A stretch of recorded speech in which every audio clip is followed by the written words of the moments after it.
एक शख्स ने इस्लाम को छोड़कर हिंदू धर्म कबूल किया और ये खबर भी यूपी डिस्ट्रिक्ट शामली से ही आ रही है। इस शख्स का नाम है शहजाद और इसने हिंदू धर्म कबूल किया, हिंदू धर्म को अपनाया। इसका जब इंटरव्यू लिया गया तो इसने अपने इंटरव्यू में योगी आदित्यनाथ जी की तारीफ की और ये भी कहा साथ में कि वो योगी आदित्यनाथ को इंडिया का प्राइम मिनिस्टर नहीं बल्कि दुनिया का राजा देखना चाहता है। मेरा नाम शहजाद था जी, अब मेरा नाम शंकर है जी। मेरी आस्था सनातन धर्म से जुड़ी जी। मैं सनातन धर्म को ही मानता था और ऐसे कट्टरवाद इस्लाम मजहब से परेशान होकर मैं सनातन धर्म में आया कि जैसे कि जीव हत्या करते हैं, आतंकवाद सिखाते हैं, मदरसे में ऐसी ट्रेनिंग देते हैं बच्चों को।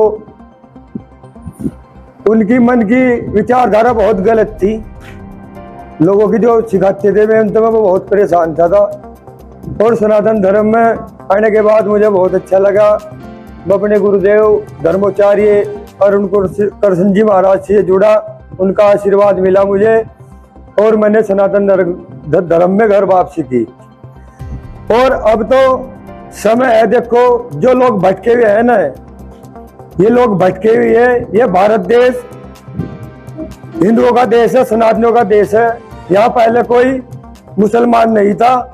ये बाहर से अरब से लुटेरे आए, उस टाइम पर आकर यहाँ से हमारी बहन बेटों के साथ, हमारे बुढ़े बुजुर्गों के साथ जबरदस्ती की, उन्होंने धर्म परिवर्तन करवाए। और कुछ साहस अब मेरा इस सरकार में, गुरु योगी आदित्यनाथ जी की सरकार में मेरा साहस बढ़ा है। मैंने इतना साहस जुटा पाया कि पहले मैं यात्रा तो मैं पहले भी करता था, धर्म के काम मैं पहले भी करता था। मैं लुक लुक कर चुप चुप के करता था ये धर्म के काम। इन मुल्लाओं से डर के मुल्ला ना देख ले मुझे, मेरे वो फतवे जारी करते थे। पर अब तो ऐसी सरकार है माननीय मुख्यमंत्री गुरु योगी आदित्यनाथ जी की कि अब तो उसमें बिल्कुल अपना दिल साफ करके बेधड़क होकर सनातन धर्म में आया। और मैं तो ये चाहता हूं कि योगी आदित्यनाथ जी को प्रधानमंत्री नहीं बल्कि पूरी दुनिया का राजा बनना चाहिए जी, और राजा घोषित कर देना चाहिए। इसने इंटरव्यू में ये भी कहा कि उसने इस्लाम इसलिए छोड़ा कि मुसलमान जीव हत्या करते हैं, मुसलमान आतंकवादी है, मदरसों में आतंकवाद की तालीम देते हैं। मतलब ऐसे आरोप लगाए जिस पर कई बार बातचीत हो चुकी है, कई बार जीव हत्या पे डिबेट हो चुकी है, डायलॉग हो चुके हैं, कई बार मदरसों पर बात हुई, सारे इल्जाम जो है झूठे निकलते हैं। और रही बात जीव हत्या की, तो इस जीव हत्या पर भी खाना चाहिए या नहीं खाना चाहिए, इस पर भी कई डिबेट और डायलॉग हो चुके हैं। ये बेफजूल के इल्जामात के जरिए ये हिंदू धर्म में दाखिल हो गया। मैं इस शख्स से एक सवाल पूछना चाहता हूँ, जीव हत्या मुसलमान करते हैं और इसको जीव हत्या पसंद नहीं है तो ये हिंदू धर्म में चला गया। क्या इसको मालूम है कि हिंदू धर्म के अंदर भी 60 to 70% लोग नॉन वेजिटेरियन हैं, वो नॉन वेज खाते हैं। इसको ये पता नहीं कि हिंदुओं में भी जीव हत्या होती है। तो ये सब तो इसके लिए कोई माना नहीं रखता। अब ये किस मकसद के लिए हिंदुओं में गया है,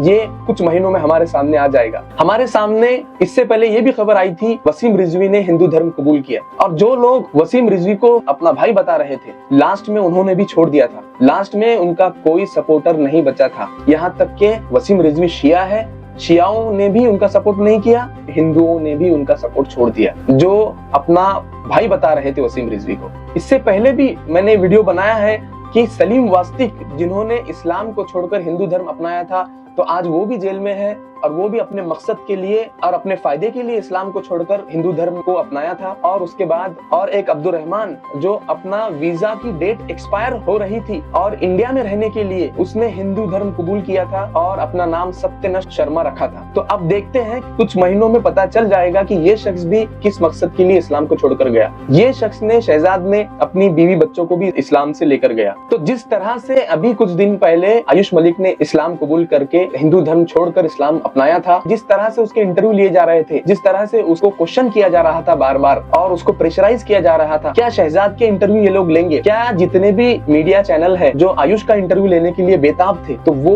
क्या शहजाद का इंटरव्यू लेंगे? क्या शहजाद से वो तीखे सवाल पूछेंगे कि तुमने पैसों के लिए इस्लाम को छोड़ा? क्या तुमने अपनी लाइफ बनाने के लिए इस्लाम को छोड़ा? क्या है इसके पीछे की हकीकत? इस पे वो रिसर्च नहीं करेंगे। आखिर में मैं ये बात कहता हूँ कि ना आयुष मलिक इस्लाम में आने से हमारा कोई फायदा है, ना इस्लाम छोड़ने से कोई फायदा है, ना शहजाद इस्लाम में रहने से और इस्लाम को छोड़ने से हमारा कोई फायदा है। इस्लाम में जरा बराबर भी कोई कमी नहीं होती किसी के जाने और नहीं जाने से। लेकिन बात है फैक्ट की, सच की, कि जिस तरह से आयुष मलिक को प्रेशराइज किया गया, पूछा गया सवाल और उसको वापस से हिंदू धर्म कबूल करने पे प्रेशराइज किया गया, तो उस तरह से क्या ये शहजाद को भी प्रेशराइज करेंगे वापस से मुसलमान बनने के लिए? तो ये जो डिफरेंस है, ये जो नाइंसाफी है, ये नाइंसाफी हमेशा नहीं रहेंगी। तो मिलता हूँ नेक्स्ट वीडियो में। अस्सलामु अलैकुम व रहमतुल्लाहि व बरकातुहू।